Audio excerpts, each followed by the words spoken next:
Hello everyone. This is Chemistry Chapter 1 Matter Surrounding Us, Class 10, Part 3.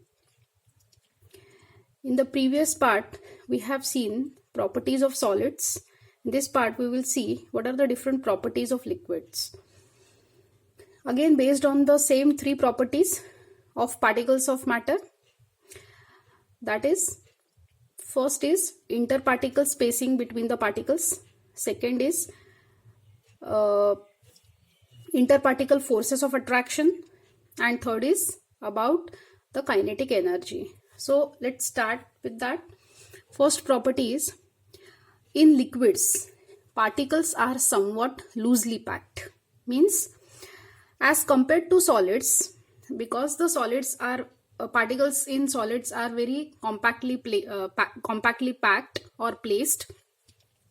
Particles in liquids are somewhat loose. How much is the spacing between the particles in liquids? Spacing between particles is between 10 to the power minus 7 meters to 10 to the power minus 9 meter. In solids, it was 10 to the power minus 10 meter. So, little less than liquids. What about forces of attraction? Solids में forces of attraction बहुत strong थे. In liquids, they are little bit weaker as compared to solids.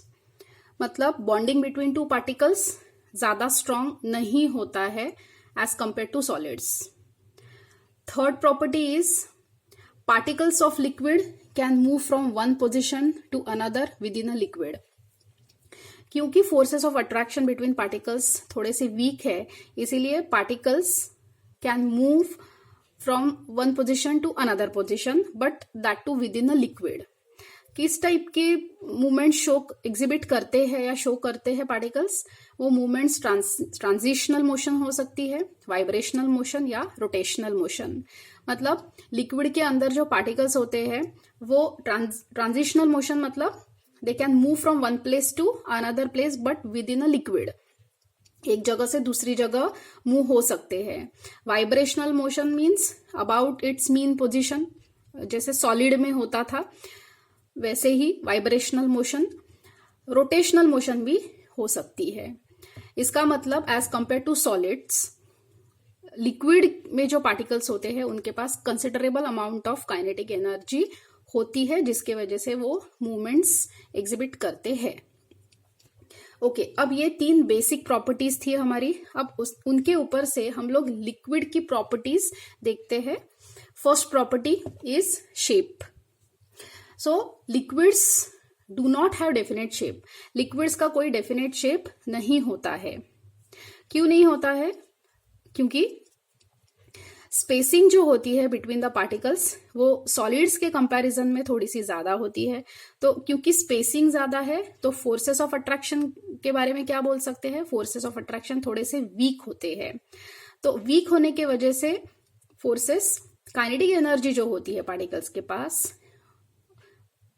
उस energy के वजह से particles move हो सकते हैं from one place to another.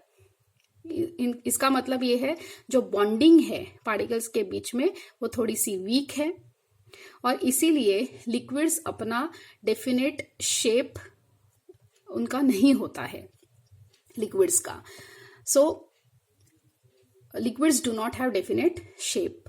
Volume, liquids have definite volume. Definite volume क्यों है?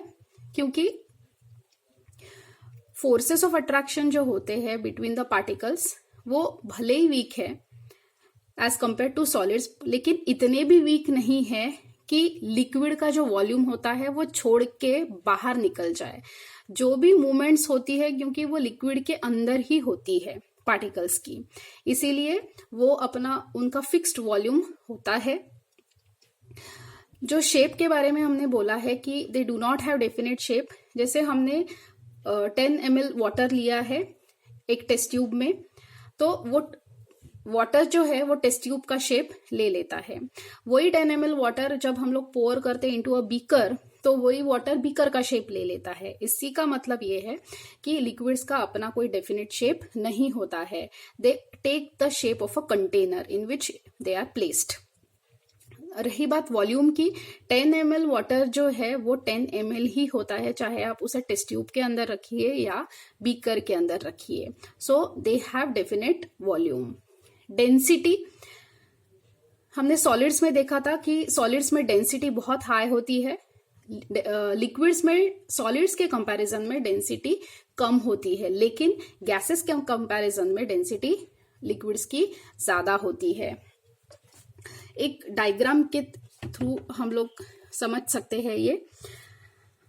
डेंसिटी का मतलब होता है, देखिए मैंने आपको एक प्रीवियस लेक्चर में दिखाया है डायग्राम। देखिए ये लिक्विड्स है, क्यूबिक वॉल्यूम अगर लेते हैं तो उसमें लिक्विड्स में नंबर ऑफ पार्टिकल्स जो अकोमोडेट होते हैं वो लेस होते हैं एज कंपेयर टू सॉलिड्स। इसका मतलब ही ये है कि लिक्विड्स की डेंसिटी जो होती है वो सॉलिड्स से कम होती है। एक एक्सेप्शन है जो है आइस का। For liquids, ice is a solid form of water, तो वो तो सॉलिड है, तो सॉलिड्स की डेंसिटी ज्यादा होती है, जो ज्यादा डेंस होता है वो तो सिंक होना चाहिए, लेकिन आइस जो होता है even though it is solid it floats on water. अब आइस जो है वो पानी के ऊपर फ्लोट क्यों करता है, उसका एक स्पेसिफिक रीजन है।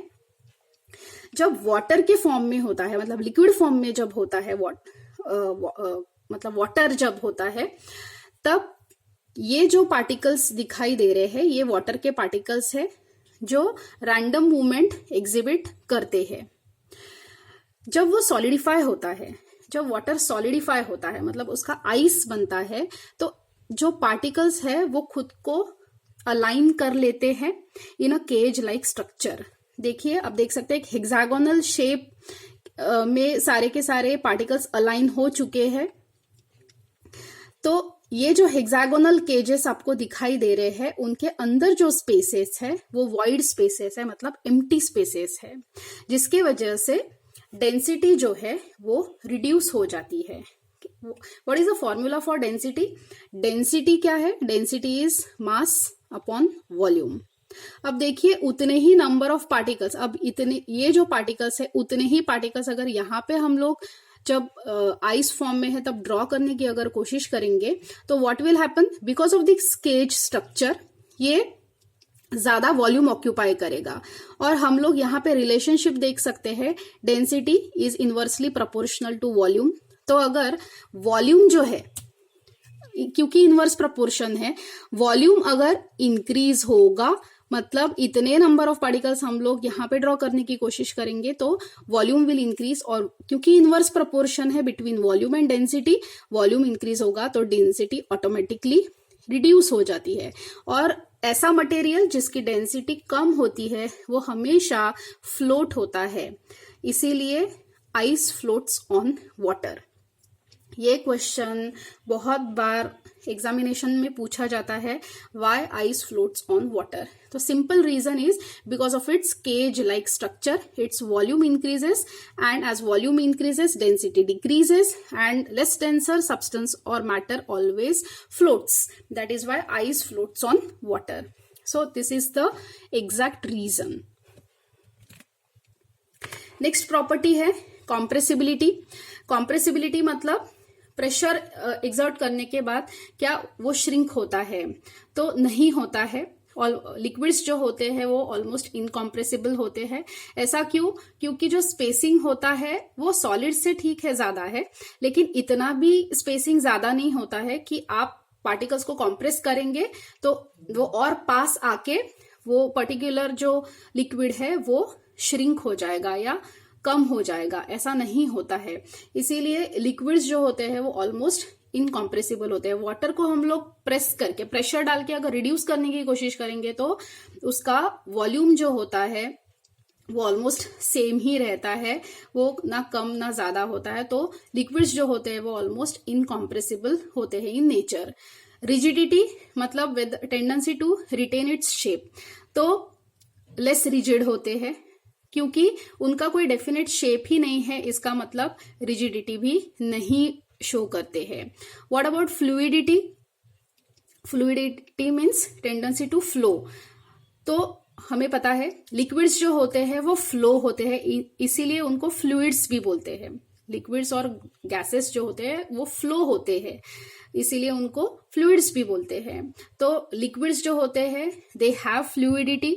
उनके कुछ एग्जाम्पल है वाटर और हनी। फ्लूइडिटी क्यों एग्जिबिट करते हैं? क्योंकि फोर्सेस ऑफ अट्रैक्शन जो होते हैं बिटवीन द पार्टिकल्स वो वीक होते हैं, इसीलिए पार्टिकल्स फ्लो हो सकते हैं या मूव हो सकते हैं, इसीलिए फ्लूइडिटी प्रॉपर्टी एग्जिबिट करते हैं। लेकिन वाटर और हनी का अगर एग्जांपल ले तो दोनों में डिफरेंस इतना है कि वाटर जो है वो ज्यादा पतला होता है और हनी जो होता है वो ज्यादा गाढ़ा सब्सटेंस होता है। तो वाटर फ्लूइडिटी जो होती है, जो वाटर एग्जिबिट करता है, उसकी स्पीड, फ्लो होने की स्पीड जो होती है वो वाटर में ज्यादा होती है, और हनी क्योंकि ज्यादा थिक होता है तो थोड़ा स्लोली फ्लो होता है। तो डेंसिटी के ऊपर डिपेंड है ये फ्लूइडिटी प्रॉपर्टी। ज्यादा डेंसिटी होगी तो स्पीड जो होगी टू फ्लो वो रिड्यूस हो जाएगी। Next is kinetic energy. As compared to solids, they have high kinetic energy. Reason we know, because of less or weak forces of attraction between the particles. इसीलिए easily flow हो सकते हैं। इसका मतलब flow हो रहा है, इसका मतलब पार्टिकल्स के पास काइनेटिक एनर्जी है। The last property is diffusion. Diffusion मतलब इंटरमिक्सिंग ऑफ पार्टिकल्स। तो सॉलिड्स में तो डिफ्यूजन होता ही नहीं है, हमने देखा था। लिक्विड्स में होता है लेकिन स्लोली होता है। डिफ्यूजन के 3 टाइप्स हो सकते हैं। एक होता है diffusion of gas into liquid, मतलब गैस के पार्टिकल्स मिक्स होना लिक्विड के पार्टिकल्स के साथ। तो उसके कुछ एग्जांपल्स है, जैसे हाइड्रोजन गैस है, ऑक्सीजन गैस है, वो पानी में डिसॉल्व होते हैं, या कार्बन डाइऑक्साइड गैस और ऑक्सीजन गैस पानी में डिसॉल्व होते हैं। ये बहुत जरूरी है क्योंकि एक्वेटिक एनिमल्स जो होते हैं और प्लांट्स होते हैं वो पानी में जो डिसॉल्व होता है कार्बन डाइऑक्साइड और ऑक्सीजन वो यूज करते हैं। Next type of diffusion is diffusion of liquid into liquid. मतलब एक लिक्विड के पार्टिकल्स दूसरे लिक्विड के पार्टिकल्स के साथ मिक्स हो रहे हैं या इंटरमिक्स हो रहे हैं ऑन देयर ओन। तो उसका एक एग्जांपल हो सकता है अल्कोहल मिक्स होता है पानी के अंदर, या हनी होता है वो भी मिक्स होता है पानी में, लेकिन अल्कोहल ज्यादा थिन होता है, हनी ज्यादा विस्कस होता है, मतलब थिक होता है, डेंसिटी ज्यादा होती है। तो अल्कोहल जल्दी से मिक्स हो जाएगा पानी में और हनी थोड़ा सा टाइम लेगा टू मिक्स विथ वाटर।